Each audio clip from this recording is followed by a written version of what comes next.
Good morning. अर्धवार्षिक परीक्षा 2023-24 कक्षा 9 विषय संस्कृत। समय 3 घंटे 15 मिनट और पूर्णांक 70 अंक का है। एक खंड बहुविकल्प प्रश्न।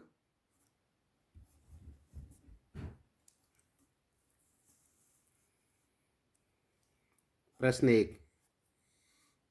भारती वसंत गीति इति पाठे कवि का संबोधयति। भारत वसंत गीति में पाठ में कवि क्या संबोधित करता है, किसको संबोधित करता है, अर्थात सरस्वती को। प्रश्न 2। स्वर्ण काके कान अखादत। सोने से बना हुआ वो कौआ क्या खाता है, तंडुलान माने चावलों को।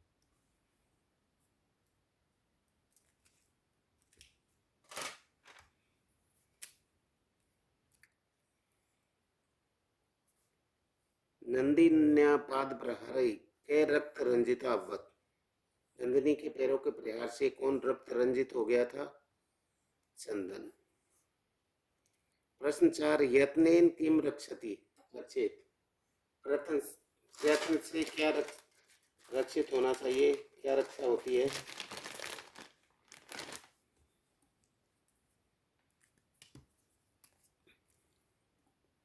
अर्थात व्रतम। प्रश्न 5। के मधु संग्रह अभवन, अर्थात कौन मधु के शहद का संग्रह कर रहा था, मधुकरा। 6। तुला कीदृशी आसीत। तुला कैसी थी, लोहो घटिता, लोह से बनी हुई। प्रश्न 7। तपोदत्त बाल्यकाले किमने अधीतवान। तपोदत्त ने बाल्यकाल में क्या नहीं प्राप्त की, विद्या को। 8। देवालय पदे संधि अस्ति। देवालय में देव प्लस आलय दीर्घ संधि। प्रश्न 9। लोह तुला पाठ कस्मात् ग्रंथात् संकलित अस्ति। ये पंचतंत्र पाठ से लिया गया है। प्रश्न 10।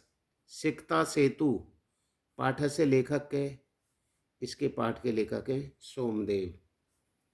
प्रश्न 11। राम अकारांत शब्द का पंचमी विभक्ति का एक वचन, अर्थात रामात रामाभ्यम रामेभ्य, तो रामात हो गया पंचमी का एक वचन।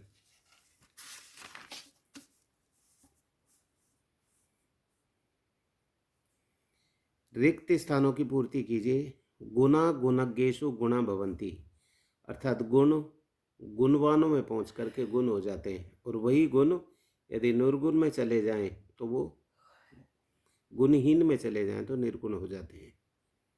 अगला है त्वदीया तुला भक्षिता, अर्थात मूस गई, तुम्हारी तुला को चूहे खा गए, चूहों के द्वारा खा गए। प्रश्न 14। ग्रामे एका निर्धना वृद्धा स्त्री अव्वन। गांव में एक निर्धन स्त्री रहती थी। प्रश्न 15। मंदम मंदम सनीरे समीरे बहती या प्रचलती।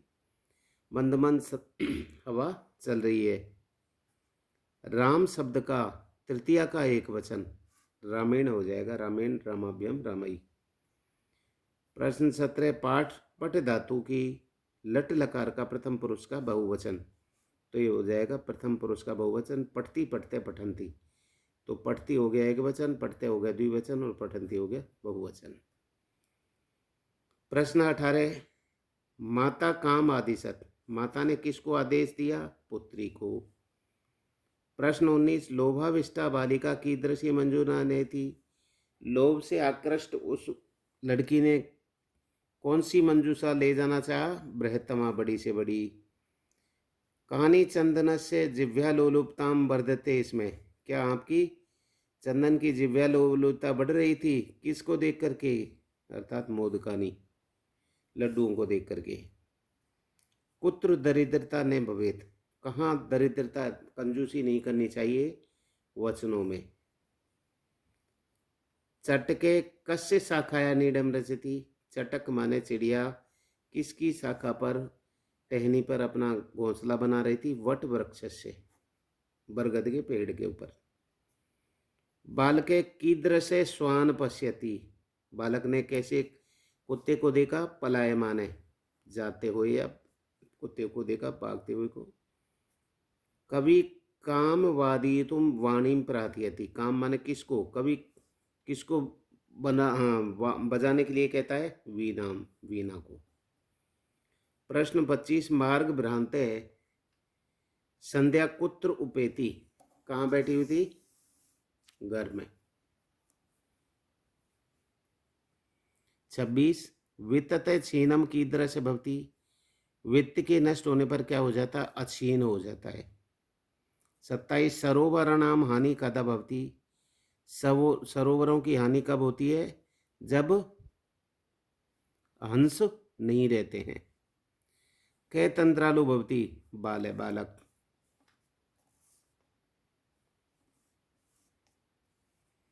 लघुत्तर प्रश्न खंड ब। अधोलिखित पदानाम पर्याय पदम, पर्यायवाची शब्द, सरस्वती का क्या हो जाएगा, वाणीम। आम्रम का क्या हो गया, रसालम। पवन का क्या हो गया, समीर है। तटे का क्या हो गया, तीर है, तटे माने किनारा। प्रश्न 30, अधोलिखित पदानाम विलोम पदम, विलोम पद लिख रहे हैं अब अपने को। पश्चात माने बाद में, पूर्वम माने पहले। हसी तुम माने हंसता हुआ, रोदी तुम माने रोने के लिए। अधे माने नीचे, ऊपरी माने ऊपर। श्वेत माने सफेद, कृष्ण माने काला। आगे 31 है, संधि कार्यम करो, संधि कार्य करो। शिवा प्लस ते, शिवास्ते हो गया। सप्ताह प्लस अंते, सप्ताह अंते, इसमें भी है, इसमें भी है, अर्थात दीर्घ संधि होगी। न पलिच्छामी, नेच्छामी, आइए गुणमान, गुण संधि होगी। अति प्लस उत्तम, अत्युत्तम।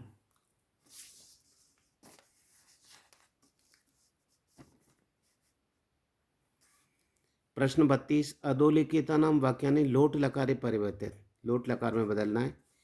स पाठम पढ़ती, स की जगह क्या हो गया, सही रह गया, पाठम का पाठम, पट्टी का पढ़तू हो गया। लोट का पढ़तू पढ़ताम पठंतु, पठ पढ़तम पठत, पठानी पठावे पठामे, ये लोट लकार के। तो स के साथ यहाँ पढ़तू हो गया, तो यहाँ स सदैव प्रिय वाक्यम बदतु हो गया। ते व्रतेन प्रयत्नम संरक्षति, तो रक्षन्तु हो गया, पढ़तू पढ़ताम पठंतु। अहम परोपकाराय कार्यम करोमि, अहम परोपकाराय कार्यमि, करवानी।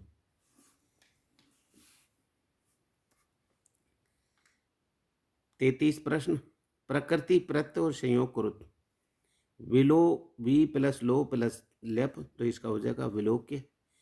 नी प्लस छिप प्लस लेप, निक्षिप्य। दृश प्लस कत्वा, दृष्टवा। C plus कत्वा, साहित्व। 34, समास विग्रह कीजिए। स्नान से उपकरणम, स्नानो, स्नानोपकरणम। संधि वाक्य करने हैं, इनको शामिल करना है।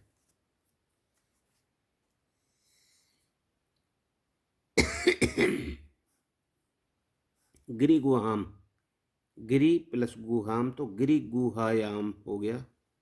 धर्मस्थ अधिकारी, धर्माधिकारी हो गया। विभवहीना, विवहीना हो गया। प्रश्न 35, विशेषण और विशेष पदानि योजित, विशेषण खिन्न हो गया, किसकी विशेषता बता रहा है ये, अर्थात खिन्न बाल है। पलायमान, सुन, पलायमान है जाता हुआ कुत्ता। प्रीत माने बालक है। स्वादून माने पक्ष है, कवलान। प्रश्न 36, प्रश्न निर्माण कुरुत, प्रश्नों का निर्माण करना है। निर्धना की जगह का लगा दिया। ग्रामे का वसत, ग्राम में कौन रहता है, ग्रामे निर्धना स्त्री वसत। दूसरा है जय स्वर्ण काके, यहाँ के लगा दिया। के निवारयंती बालिका प्राति हेतु, अर्थात किसको निवारते दूर करते हुए बालक प्रार्थना करती है, स्वर्ण काके को, स्वर्ण काके निवारयंती बालिका प्रार्थी। सूर्योदयात, अकस्मात हो गया, क्यों, जो पंचमी का एक वचन लगा हुआ है, रामात रामाभ्यम रमेभ्य, वैसे ही कस्मात कस्माभ्याम कस्मेभ्याम। बालिका निर्धन मातु, तो यहाँ कस्या हो गया। प्रश्न 37, अधोलिखितानि पदानि प्रयुज्य संस्कृत भाषा वाक्यम संरचनम कुरु। संस्कृत भाषा में रचना करो। निनादे का नवीनाम वीणा निनादे। मंद मंद का मंद वसंते, वसंत में वायु मंदम मंदम बहती, मंद मंद बहती है। मारुते मलय मारुत सुखद भवती। पर्वतों से आती हुई मारुत माने हवा सुखद, सुख देने वाली होती है। सलिलम गंगाया सलिलम अमृत तुल्यम भवती। गंगा का पानी अमृत तुल्य होता है।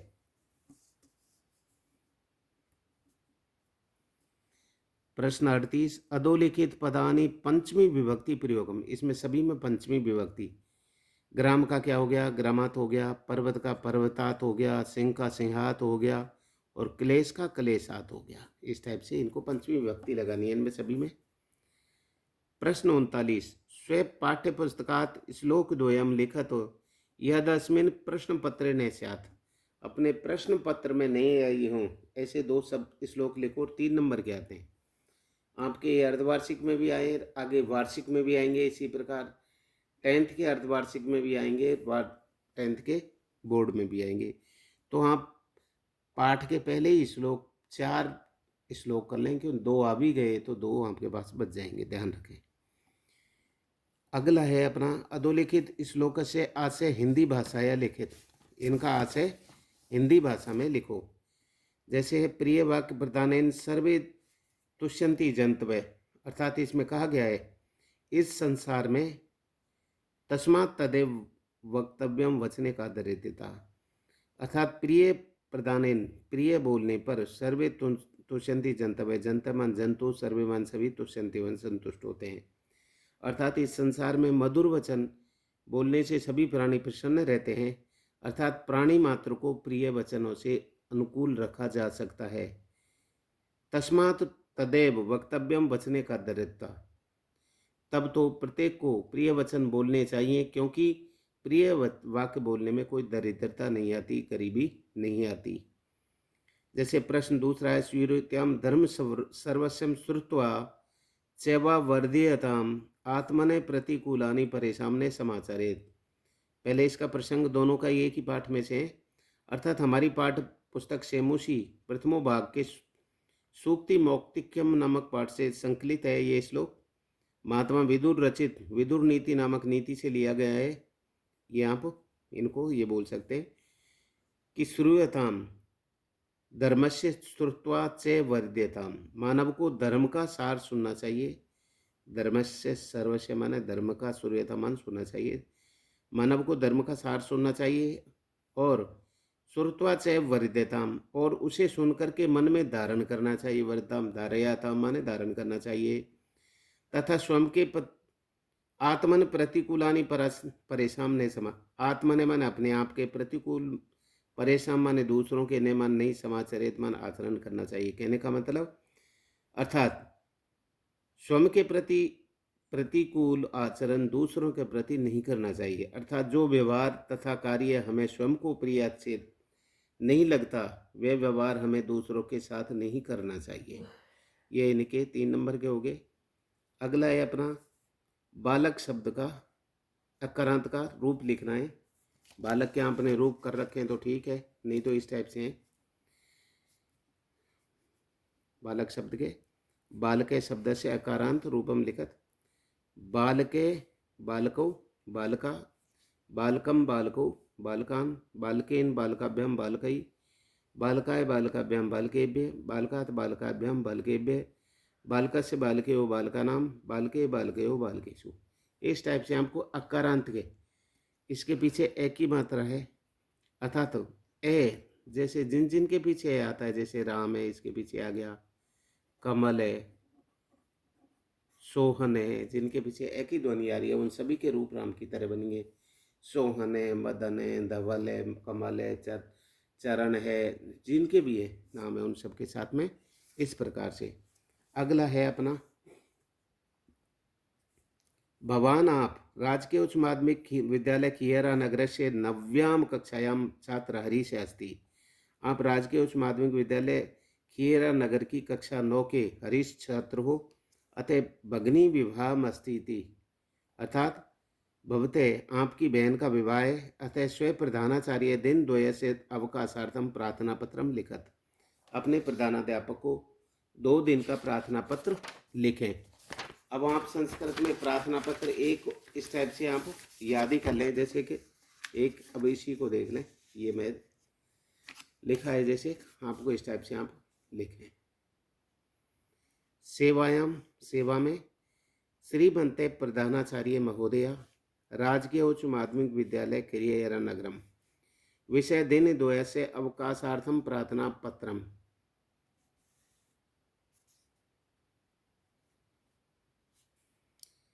महोदया सवने निवेदनम अस्ति यत् मम भगिनी पाणिग्रहण संस्कारम 16/1/2024 दिनांक पर्यंत दिन द्वयस्य अवकाशम स्वीकृत्य माम अनुग्रहीष्यन्ति श्रीमन्ते। श्रीमान, सविनय निवेदन है कि मेरी बहन का पाणिग्रहण संस्कार 16/1/2024 दिनांक को है। 2 दिन का अवकाश स्वीकृत करके मुझे अनुग्रहित करें। सह धन्यवादम, धन्यवाद। दिनांक 16/1/2024। भवदीय शिष्य हरीश है, कक्षा 9। आप ये इस टाइप से अपना ये 42 क्वेश्चन हो गया। अब इसके बाद में है 43 में है एकस्य पाठसार हिंदी भाषायाम लिखत। एक पाठ का सार हिंदी भाषा में लिखो। अब इसमें अपन स्वर्ण काक का है, तो स्वर्ण काक का सार में आपको एक कहानी सी बोल देता हूँ जो आपके काम आएगी, इसको ध्यान रख लें। अर्थात पुराने समय में किसी गांव में एक निर्धन वृद्धा स्त्री रहती थी। उसकी एक विनम्र सुंदर पुत्री थी। एक दिन माता ने थाली में चावल रखकर पुत्री को आदेश दिया, पुत्री, सूर्य की धूप में रखे चावलों को पक्षियों से रक्षा करना। कुछ समय बाद एक विचित्र कौवा वहां उड़कर उनके समीप आता है। ऐसा सोने के पंख वाला और चांदी की चोंच वाला सोने का कौवा उसने पहले कभी नहीं देखा था। उसने चावल खाते हुए तथा हंसते हुए देखकर बालिका लड़की रोने लगी। उसको हटाती हुई लड़की ने प्रार्थना की, तुम चावल को मत खाओ, मेरी माता अत्यंत निर्धन है। सोने के पंखों वाले कौवे ने कहा, तुम दुखी मत हो, तुम कल सूर्य उगने से पहले गांव के बाहर पीपल के वृक्ष के नीचे आ जाना, मैं तुम्हें चावल का मूल्य दे दूंगा। प्रसन्न हुई बालिका को रात में नींद नहीं आई। अगले दिन सुबह उगने से पूर्व ही वह लड़की वहां उपस्थित हो गई।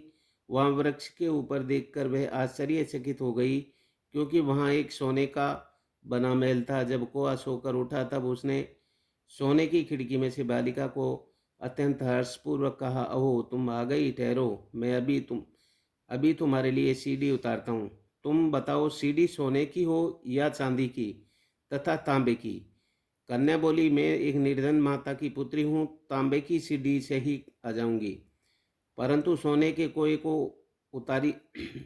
कोए के द्वारा उतारी हुई सोने की सीढ़ी से वह सोने के महल स्वर्णमय भवन में पहुंच गई। बहुत काल तक महल में सजी अनोखी वस्तुओं को देखकर बालिका हैरान हो गई।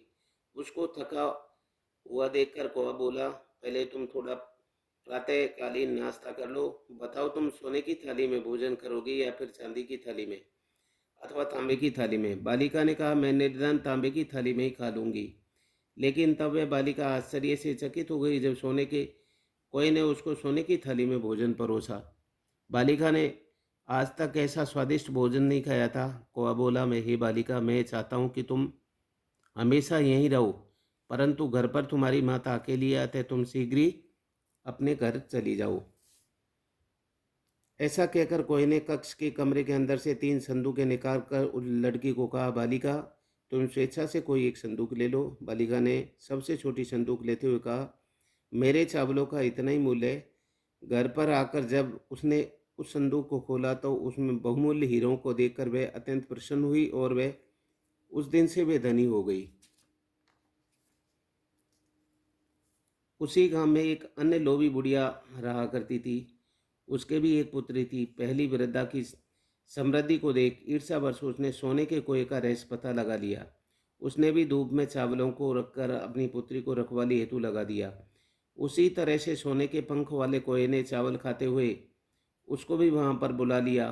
सुबह वहां जाकर वे लड़की कोए को धिक्कारती हुई जोर से बोली, अरे नीच कोए, लो मैं आ गई, मुझे मेरे चावलों का मूल्य दो। कोआ बोला, मैं तुम्हारे लिए सीढ़ी उतारता हूँ, तो तुम बताओ, तुम सोने की सीढ़ी से आओगी या चांदी की सीढ़ी से या फिर तांबे की सीढ़ी से।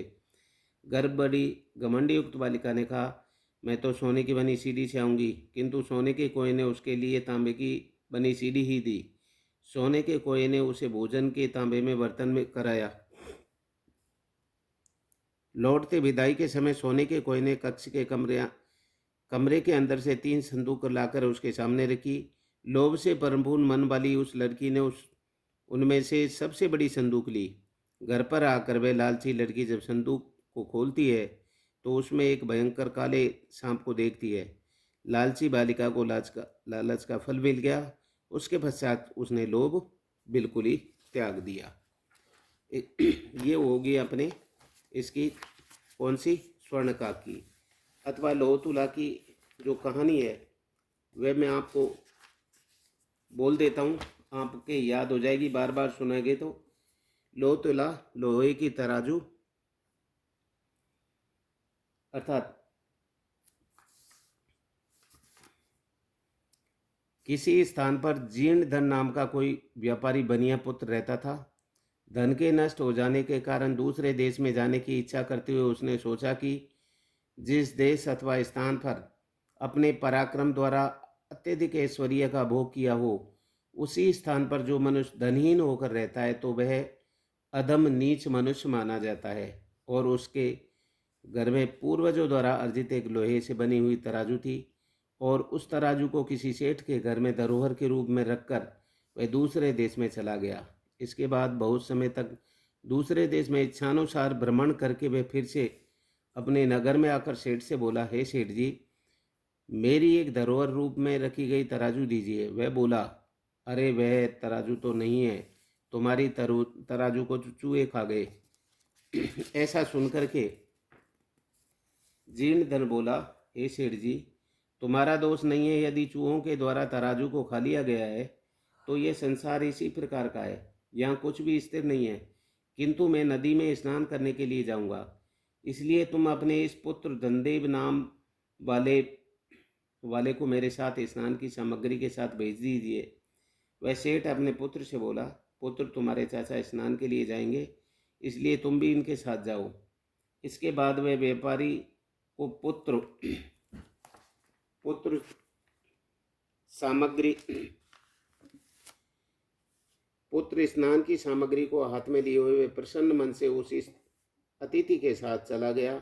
वैसा ही होने पर उस व्यापारी ने स्नान करके उस बालक को पर्वत की गुफा में फेंक कर छोड़कर उसके दरवाजे को एक बड़े शिलाखंड से ढककर शीघ्र वह घर आ गया और उस व्यापारी से पूछा, हे अतिथि, कहो मेरा पुत्र कहाँ है जो कि तुम्हारे साथ नदी पर गया था। वह बोला, नदी के तट पर उसे बाज पक्षी हरण करके उठाकर ले गया। सेठ बोला, अरे झूठे, क्या कहीं कोई बाज पक्षी बालक का हरण कर सकता है? इसलिए मेरे पुत्र को लौटा दो, अन्यथा मैं राज दरबार में निवेदन करूंगा। वह बोला, हे सत्यवादी, जिस प्रकार बाज बालक को नहीं ले जा सकता, उसी प्रकार चूहे भी लोहे से बनी हुई तराजू को नहीं खाते। इसलिए मेरी तराजू लौटा दीजिए, यदि तुम्हें पुत्र में कोई प्रयोजन है तो। इस प्रकार झगड़ा करते हुए वे दोनों राज दरबार में चले गए। वहाँ सेठ जोर से बोला, अरे घोर अन्याय, घोर अन्याय, मेरे बालक को इस चोर ने अपहरण कर लिया।